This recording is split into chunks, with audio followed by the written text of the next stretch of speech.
A Moveable Feast. Who wants sandwich? Alright, beer right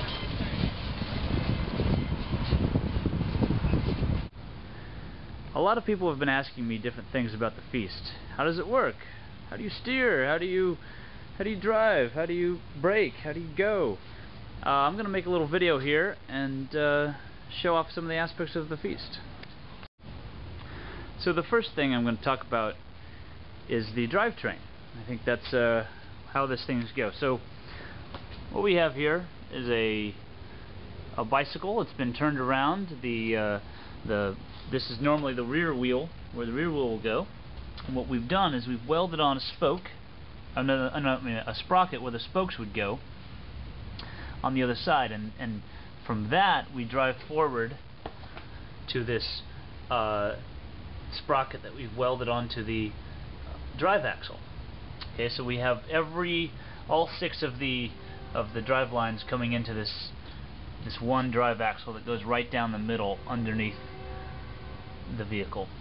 And what we also have is these here little tensioners, and this keeps the chain just the right amount of tension, allows for some flex in the frame and all that sort of stuff, and keeps everything lined up so that our chain stays on the sprockets while we're pedaling. What we did is we reversed the direction on one side of the drivetrain. So this guy here on this side, he comes in and he comes over the top. Instead of coming underneath the bottom, he goes over the top of the sprocket and then goes around this idler pulley down here, and then comes back up to this idler pulley on a spring to provide the tension, and that comes over here to the top of the sprocket. So we did that on 3 of the drivetrains on each side. So 3 of the bicycles, everyone can pedal forward like they do a normal bicycle. So after that, it comes into this, the drivetrain comes in, and everything comes in through this one little coupler here that goes into the transaxle back here, which is the transaxle from a John Deere lawnmower. And so it's got a gear shifter right here that lets us, we can push it down, we can pull it up, we can change gears. So we have 5 gears in reverse, and the output comes out here, and that goes to this here big beefy chain that goes to the back, and that goes to our drive wheels, and there's 1 on each side. And so because of that, there is a differential inside of this transaxle, which allows for the wheels to turn evenly instead of skidding during a turn. For the rear, I made some homemade tensioners. So this tensioner here is something that I can tighten this bolt on this side, and there's another bolt on the other side, and that will push down on this here thing, and this keeps this rear chain nice and tight. And because the rear suspension is actually, this whole rear suspension thing is actually pivoting off of the same axle right here of the drivetrain, this length of chain doesn't change when we hit a bump, so it doesn't become more slack. So we don't need a spring to take up anything. And with this big chain, the springs are going to have to be so big. I just went with a hard stop for the tensioner. That seems to work pretty well. So what we did for the brakes was we used a headstock here that we welded to the frame, and we have a piece of wood that just simply rubs up against the outside of the tires, and we use a handlebar here to just pull on, and that will just rub against the outside. This is called a stagecoach brake. It works great. We'll eventually add one to the other side to deal with hills, but this is great for around town for right now where it's flat.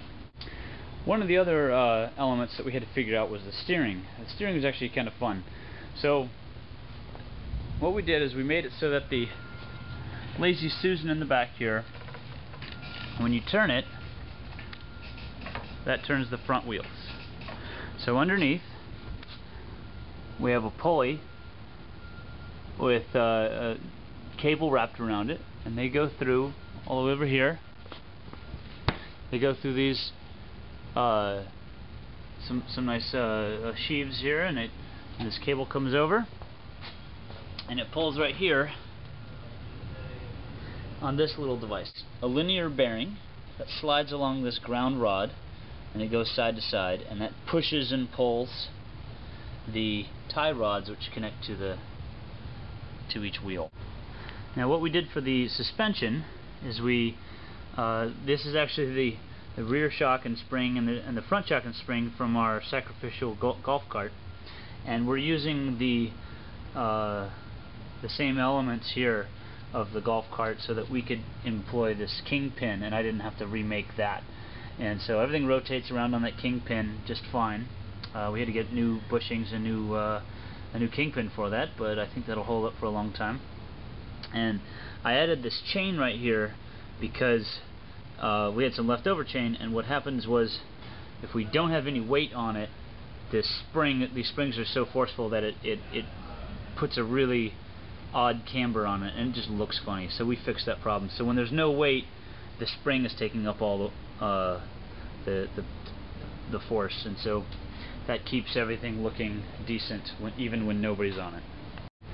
So in the back here we have our battery. The only thing this drives is our chandelier, and so basically the battery was pressed up against the tube. There's a tube that slides right down there. You can see that little receiver down at the bottom, and it comes up through here, and that goes up and over and dangles this chandelier over everyone's heads. And so there's the tube right there. You can see the big curvature of it.